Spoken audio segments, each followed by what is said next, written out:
Bienvenue sur le MOOC Digital.Paris. Nous sommes aujourd'hui avec Justine Aymar qui nous reçoit dans son atelier à Pouche, Aubervilliers. On va parler d'art, de technologie, de relations.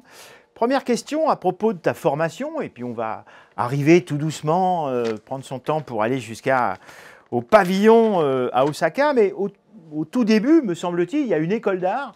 Et je trouve intéressant parce que je pense que dans ta génération, il y a quand même énormément d'artistes que tu côtoies, qui ont fait une école d'art. La tienne, c'était Clermont. Et puis, ce qui m'intéresse, c'est est-ce que tu t'es construit là-bas? J'imagine un peu avant, un peu après, toute ta vie, mais qu'est-ce que tu en retiens? Moi, j'en ai fait une aussi, tu le sais. Moi, je retiens le fait qu'on nous apprend à nous adapter. Qu'est-ce qui, toi, t'a marqué? Alors moi, j'ai choisi d'aller vers un cursus d'école d'art, mais en fait, c'était une évidence pour moi d'être artiste depuis l'enfance, l'adolescence. J'ai toujours voulu inventer, créer des choses. Et ce que m'a amené vraiment l'école d'art, c'est cette idée d'être curieux, ouvert, de ne pas être dans le préjugé et vraiment de pouvoir s'adapter. En fait, j'ai l'impression que après un cursus de 5 ans en école d'art, on peut tout faire. C'est-à-dire qu'on a acquis une autonomie, une curiosité, une façon de s'adapter, d'aller chercher les compétences, les techniques qui nous intéressent et de développer sa propre pensée, ce qui pour moi est le plus important et le plus fondamental. Alors ensuite, j'ai noté que tu étais passé par la Oklahoma City University. Et là, ce qui m'intéresse, c'est ton regard sur, on va dire, l'approche pédagogique aux États-Unis par rapport à l'Europe, voire la France. France est assez particulier puisque les écoles d'art étaient très séparées des universités qui ont tendance à se rejoindre. Quelle grosse différence tu as remarqué, toi? Bah, c'est ça, déjà le fait que l'école d'art soit inclue au cœur de l'université et qu'elle soit aussi juxtaposée avec tout un tas d'autres formations. J'avais à l'époque des colocatrices colombiennes qui étaient ingénieures, qui travaillaient vraiment dans les sciences. Et c'était intéressant de voir que finalement les choses sont cloisonnées, mais peuvent se décloisonner assez facilement.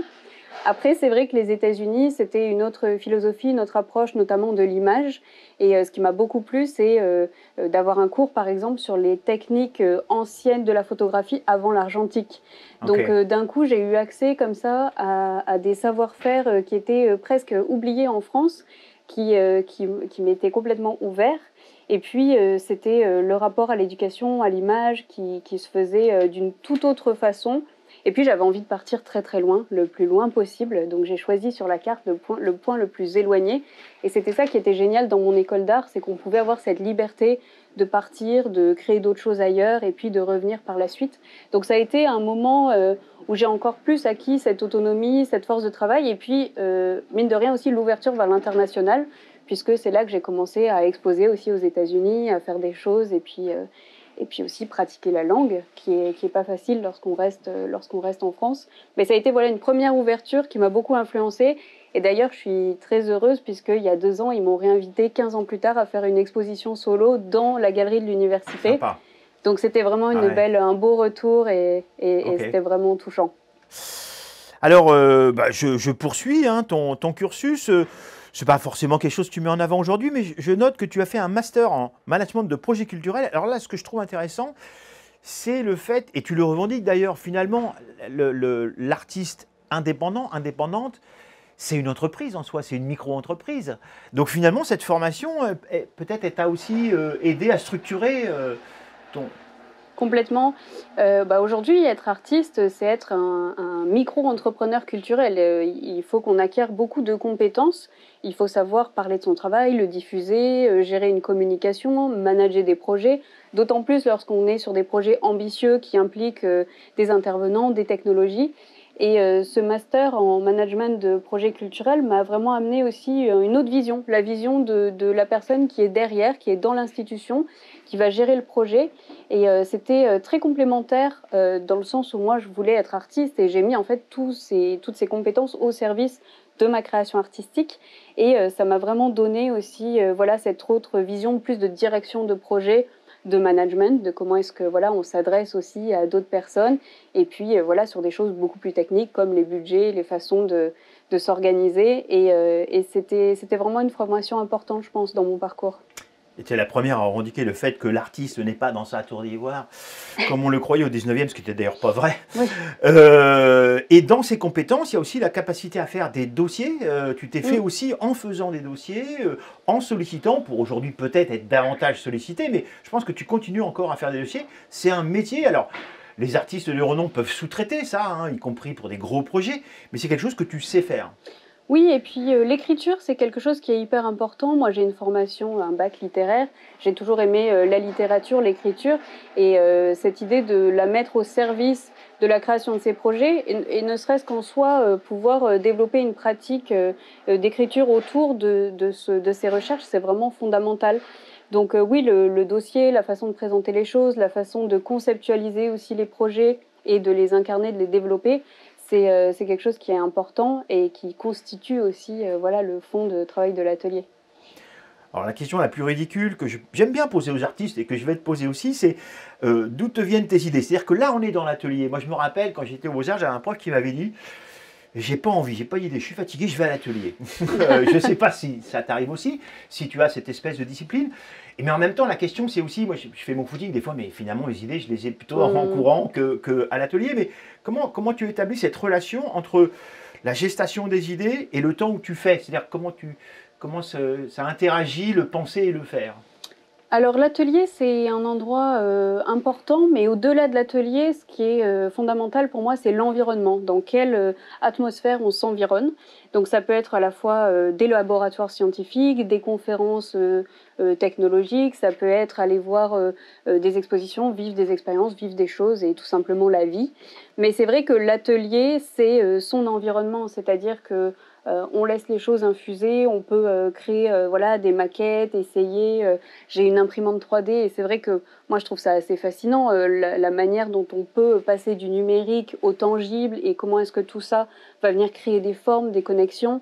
Et en fait, c'est une sorte d'assemblage de tous ces environnements. Et ce que j'aime aussi, c'est être en mouvement. C'est-à-dire que parfois, je suis invitée pour des expositions à l'étranger. C'est en redéfinissant mon point de vue et en étant amenée à un autre endroit que les idées vont aussi boucler. Donc je dirais que c'est une attention particulière et aussi une sorte de reconfiguration permanente. Et souvent, j'aime beaucoup mener plusieurs projets en même temps. En fait, ça resserre ma pensée. On pourrait croire que c'est une sorte de dispersion, mais ça resserre ma façon de penser. Et assez naturellement, ce qui m'intéresse, c'est aussi de créer une cohérence entre toutes ces pratiques. Et justement, ça, c'est fondamental aussi de pouvoir travailler sur plusieurs choses en parallèle pour pouvoir les resserrer, les agencer. Sachant que tu as aussi des projets courts, moyens, longs et qu'heureusement, tu peux Et il y a travailler des temporalités tellement différentes dans l'heure, c'est ça qui est génial. Alors, tu viens de le dire, on sait ton intérêt pour les sciences, une espèce d'appétence comme ça pour les sciences de manière générale, je dirais, en termes d'intérêt personnel, mais aussi l'univers de la recherche. On va peut-être l'évoquer, mais il y a plusieurs projets où tu t'es retrouvé finalement à travailler en résidence d'artiste en laboratoire ou proche où tu as été chercher. T'aimes bien la compagnie des chercheurs et des chercheuses, hein? Oui, bah, je dirais que finalement, pendant mes études, j'ai trouvé que les beaux-arts, c'était une super formation, mais qu'on était assez isolés. Et donc très tôt, à la sortie de l'école, j'ai voulu me confronter à d'autres milieux. Et ma première résidence d'artiste, c'était dans un centre de réalité virtuelle. Alors à l'époque, on était en 2010, donc c'était un laboratoire entre l'université, les startups, qui en fait démocratisait tout ce qui était VR. Donc on était au tout début des premiers casques de VR. On était à l'époque où les universités scientifiques avaient tous des caves dans lesquelles on pouvait tester des images immersives. À l'époque, c'était complètement nouveau, révolutionnaire. Et pour moi, ça a été une façon d'ouvrir cette pratique de l'image que j'avais eue aux Beaux-Arts, où je me heurtais toujours à des sortes de frontières, à des limites de médium, à des limites presque de la pensée du médium où il ne fallait pas trop sortir des cases. Et là, j'ai complètement explosé mes référents. J'ai commencé à m'intéresser à la programmation, à la simulation de nouveaux univers. Et ça a été pour moi une source d'ouverture assez fondamentale. Et puis de se connecter à d'autres concepts, à d'autres idées qui n'étaient pas ceux purement de l'art, mais qui étaient des préoccupations beaucoup plus contemporaines. Et c'est vrai que par exemple, l'univers de la science-fiction, c'est jamais quelque chose qui a trop influencé la sphère de mon travail. J'étais beaucoup plus influencée par les recherches du présent, qui étaient en fait déjà des idées d'avant-garde. Et ça a été pour moi une façon de repousser ces limites de l'image et d'aller chercher ailleurs des nouvelles choses. Et donc c'est un format que j'aime beaucoup reproduire et puis que j'ai continué assez naturellement à pratiquer dans mes recherches.